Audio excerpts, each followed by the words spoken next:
The hum of the Starling's edge was soft but constant, a gentle vibration running through the ship's metal bones. It was one of humanity's first deep space vessels, exploring the dark stretch between galaxies. An endless ocean where light itself seemed afraid to travel. Captain Elias Ward had grown used to that sound. It was the rhythm of his duty, the quiet beat that marked his years far from Earth. He stood on the bridge staring at the holographic map of nearby systems. Nothing unusual. Just the same silence, the same stars, the same emptiness that stretched like an old wound.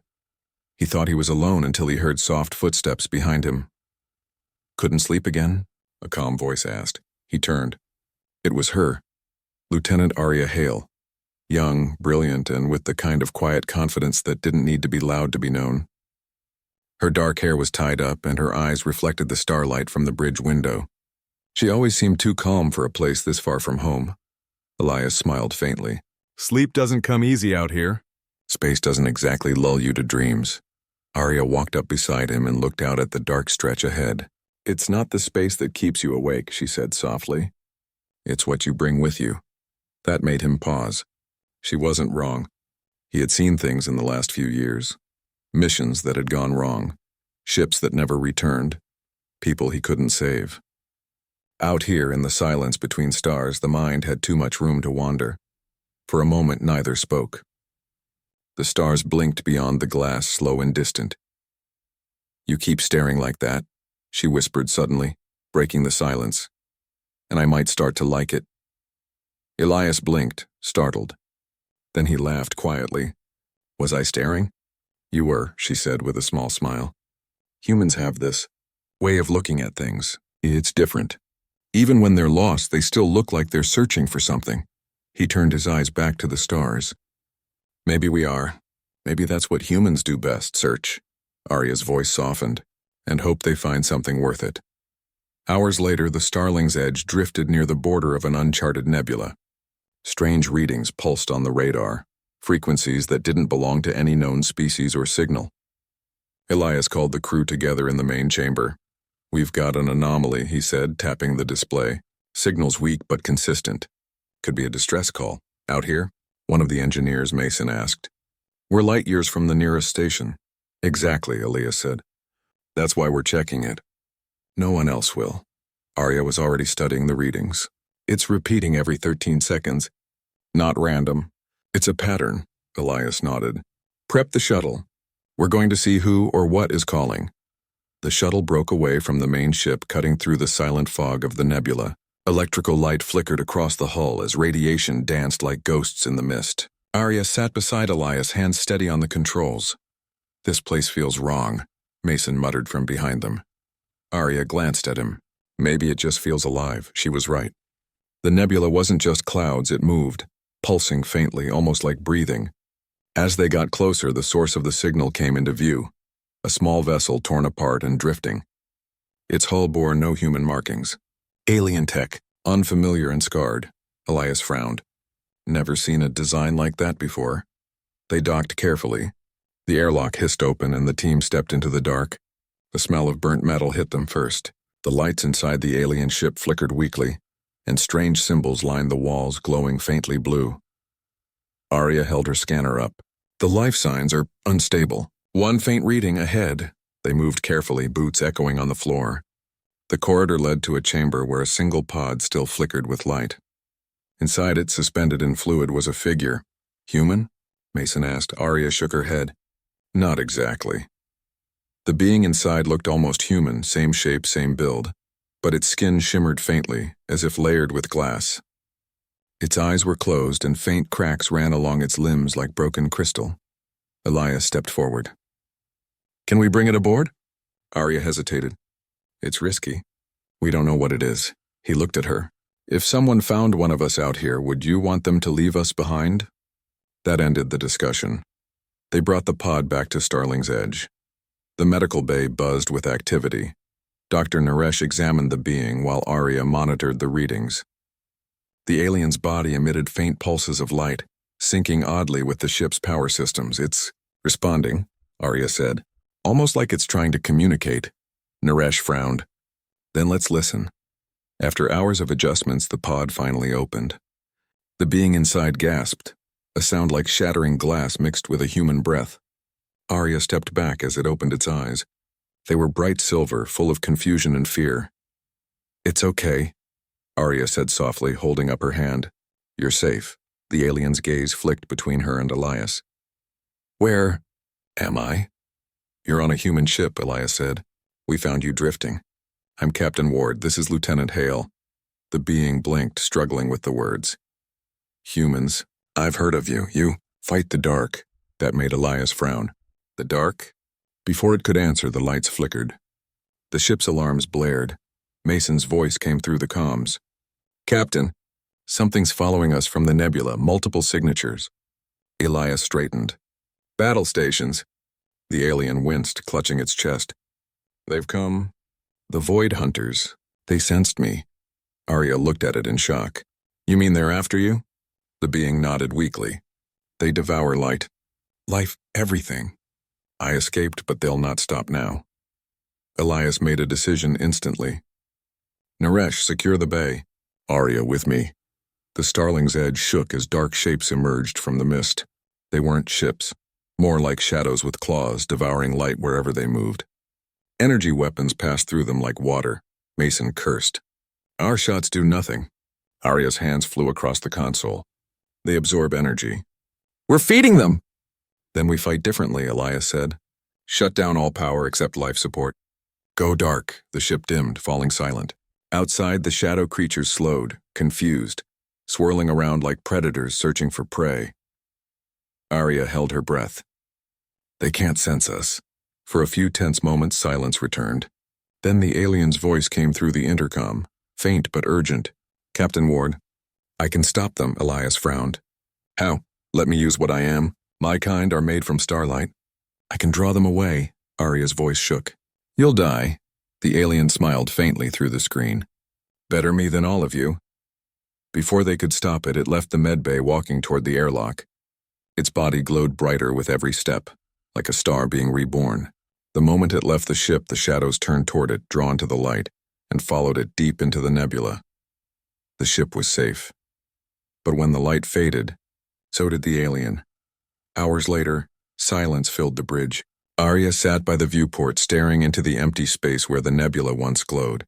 Elias joined her quietly. "He saved us," she whispered. "He did," Elias said. She turned to him. "Why do they always do that? Why do beings who barely know us always think humans are worth saving?" He looked out at the stars.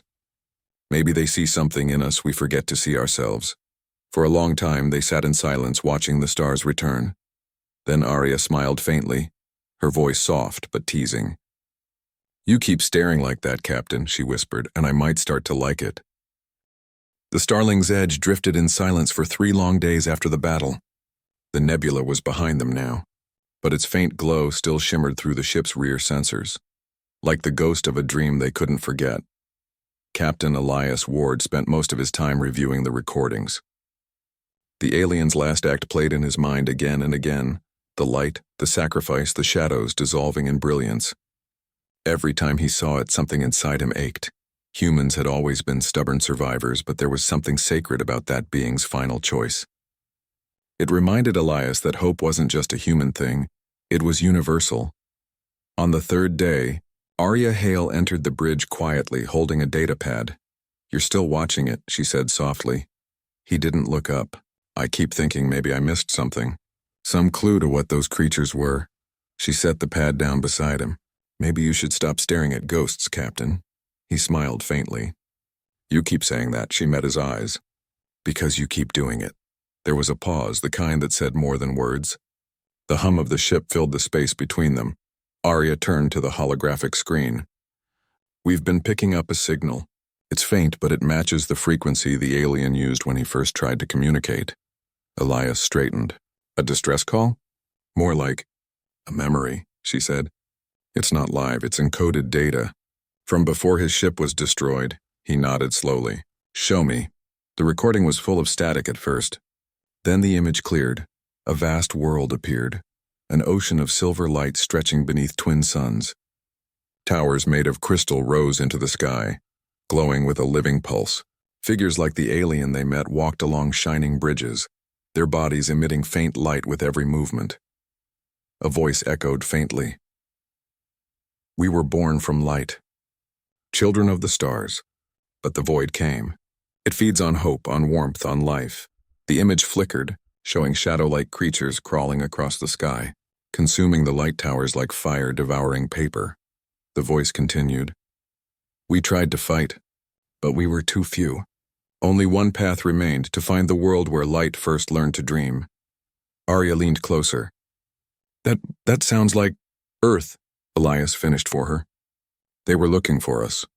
The transmission ended abruptly. For a moment there was only silence. Then Arya spoke softly. "Captain, what if he wasn't just running from them? What if he was coming to warn us?" Elias stared at the dark screen. "Then we're already too late."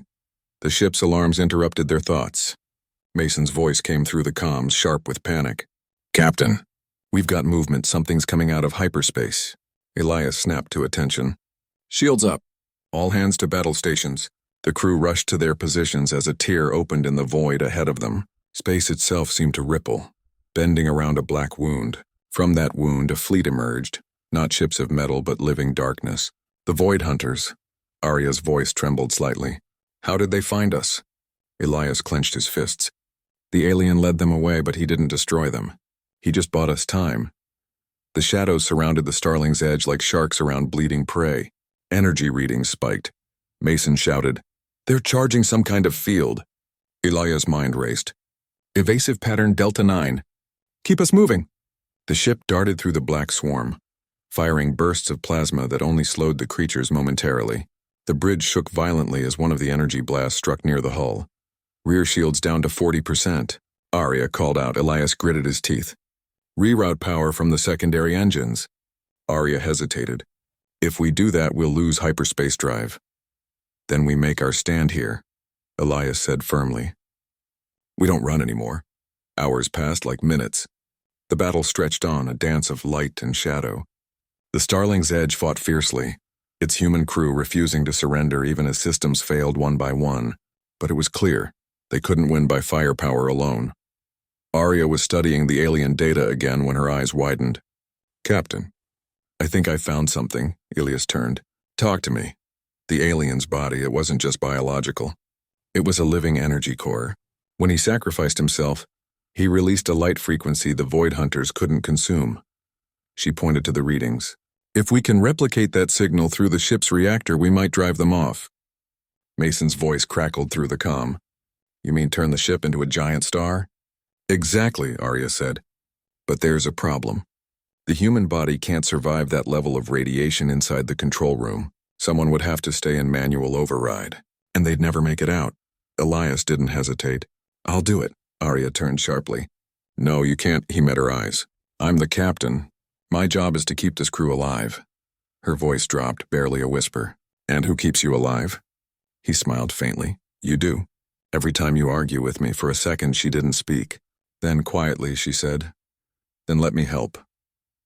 They worked side by side in the reactor chamber, surrounded by the low hum of the core. It glowed faintly now, a dull blue heartbeat waiting to ignite. Arya entered the final command codes while Elias sealed the outer doors. Outside, the Void Hunters began to close in.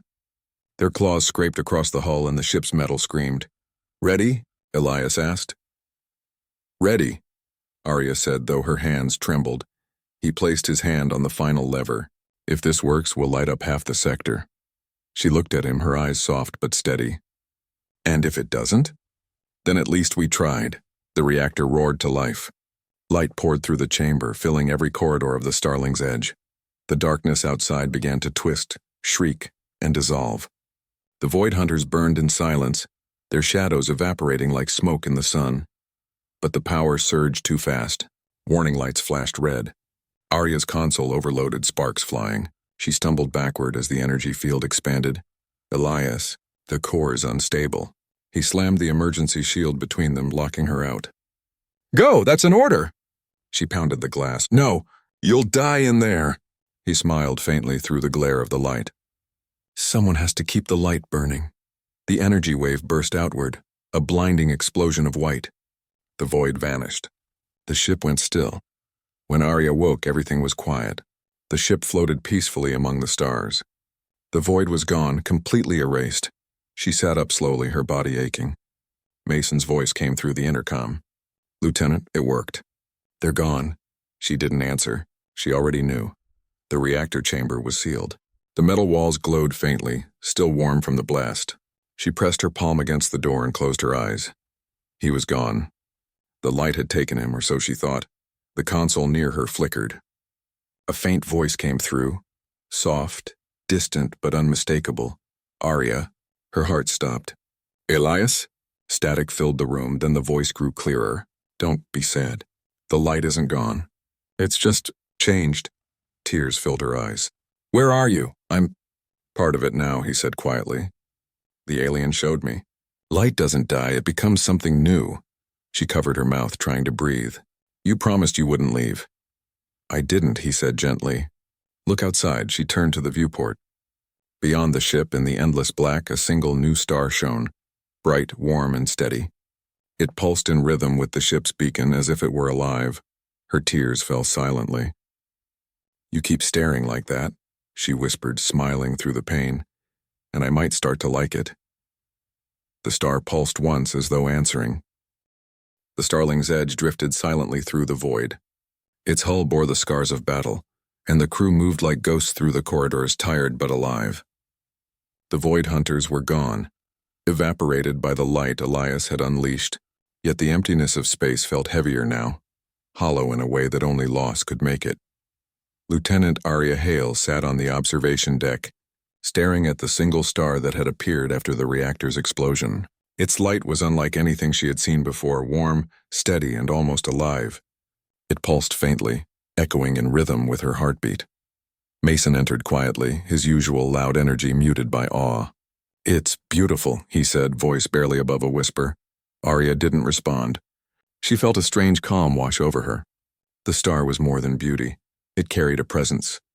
A familiarity she couldn't name at first, then realized it was Elias. The ship's systems were still recovering from the reactor surge. Communications, life support, navigation, they all flickered and beeped in uneven rhythms. Arya stood, moving to the control console, fingers hovering over the holographic interface. She remembered Elias's words from the reactor chamber. "Light doesn't die, it becomes something new." Could it be possible that part of him had survived? That the energy of his consciousness had merged with the light of the star? Her heart pounded as she keyed in a sequence to scan for residual biosignatures. The results were faint, almost imperceptible, an energy pattern echoing human neural activity. "It was him, Captain Ward," she whispered, voice trembling. "Is that really you?" A soft hum pulsed through the ship, vibrating the air gently. It wasn't a voice, not in the normal sense. But somehow she felt him there, responding, not with words but with presence. A calm certainty, the same Elias she had known, tempered by the light he had become. Tears pricked her eyes. "You survived." Not in the same way, the hum seemed to say. "I am here. Always." Over the next days, the crew worked to decode the star signal. It wasn't just energy. It carried information, patterns, and instructions left by Elias and the alien who had sacrificed themselves. Arya translated the complex sequences, mapping the signal to human-readable data. Slowly, a story unfolded. The alien civilization had been extinguished by the void hunters over centuries. Their last hope had been to find a species capable of resisting the void. They had identified humanity, not because humans were the strongest or the fastest, but because humans had an unyielding spirit, the ability to hope against impossible odds. Elias had understood this instinctively. By becoming part of the star, he had created a beacon, a living repository of knowledge, strategy, and guidance for any humans who might face the void again. Arya shared the findings with the crew. "Captain Ward didn't just save us from the void hunters," she said. "He gave us a gift. He gave us the knowledge we need to survive and to fight. And he's still with us in a way." Mason laughed softly. Typical of him. Always thinking ahead. Always making sure we don't just live, but fight. Arya smiled faintly. "Yes, and we'll honor that." "We'll protect this knowledge and humanity." As the Starling's edge charted a course back toward the nearest human colony, The crew noticed that the star pulsed more brightly whenever the ship approached certain areas. It was as though Elias was guiding them, directing the ship with unseen hands. During one quiet night cycle, Aria returned to the observation deck. She traced her fingers along the cool glass, staring into the star. "Elias," she whispered, "I don't know if you can hear me, but I want you to know something." The star pulsed gently, almost like a heartbeat. She took a deep breath. I've always admired you. I always will. You are brave, selfless, and stubborn as ever. I don't know if I can ever thank you enough for what you did for us." A faint ripple of light moved across the star, like a nod or a smile. Aria smiled through her tears. "And yes, I keep staring like that, and I might start to like it." Weeks passed, and the Starling's Edge delivered the alien data to Earth. Humanity's scientists studied the energy patterns, the strategies, and the instructions encoded in the star's light. New defenses were designed, ships were retrofitted, and fleets were prepared, not in fear but in hope. Humanity had been given a chance to face the void, and now they knew they could survive. Aria continued to visit the observation deck each cycle. The star pulsed in quiet rhythm with her own thoughts, a constant reminder of the captain who had given himself to the universe to protect them all. One evening, as she stood watching the stars, Mason joined her. "You talk to him like he's right there." She nodded, not needing to explain. "He is. In every decision we make, every system we upgrade, every life we protect, he's here." Mason watched the pulsing star. "You think humanity will ever truly understand what he did?" Aria smiled faintly. "They'll understand when they face the void themselves. And when that time comes, they'll know exactly why humans survive. Because we fight. Because we care. Because we hope." Months later, the fleet gathered near the edge of a new galaxy. Alien signals were detected, remnants of the Void Hunters' scouting parties. The human ships were ready, armed not just with weapons but with the strategies encoded by the alien and refined by Elias's guidance. Every captain, every crew member felt a quiet determination. Humanity had been tested, and they were stronger for it. Aria stood on the command bridge, staring at the star that had once been Elias. Its glow stretched across the cosmos, bright enough to guide entire fleets. She placed her hand over her heart. "You gave us a chance," she whispered. "We won't waste it. And I'll keep looking at you, just like I promised." Somewhere in the light, she felt him smile. In the quiet moments between battles, the crews of human ships began to notice the strange pattern. When humans acted with courage, selflessness, or hope, the star seemed to glow brighter. When despair or fear took hold, the light dimmed slightly but never completely. It was a reflection of humanity itself, flawed yet persistent, fragile yet unstoppable. Elias's consciousness, merged with the star, became a beacon, not just of light but of inspiration. He reminded every human that the darkness could be faced, that the void could be resisted, and that even in the vast emptiness of space, humans had something no predator could consume: hope, courage, and the refusal to give in. One evening, long after the battles had passed and humanity had expanded farther than anyone thought possible, Aria returned to the observation deck once again. She leaned against the glass, tracing the familiar pattern of the star. "You keep staring like that," she whispered, smiling. "And I might start to like it." The star pulsed in reply, steady and warm, as if to say, "I'm always here, always watching, always believing in you, for Aria, for humanity, and for every soul who dared to dream." That light became more than a star. It became a promise that no matter how dark the void, light, hope, and courage would never die. And somewhere within that light, Elias Ward, captain, hero, human, continued to watch over them all, silently proud, eternally human.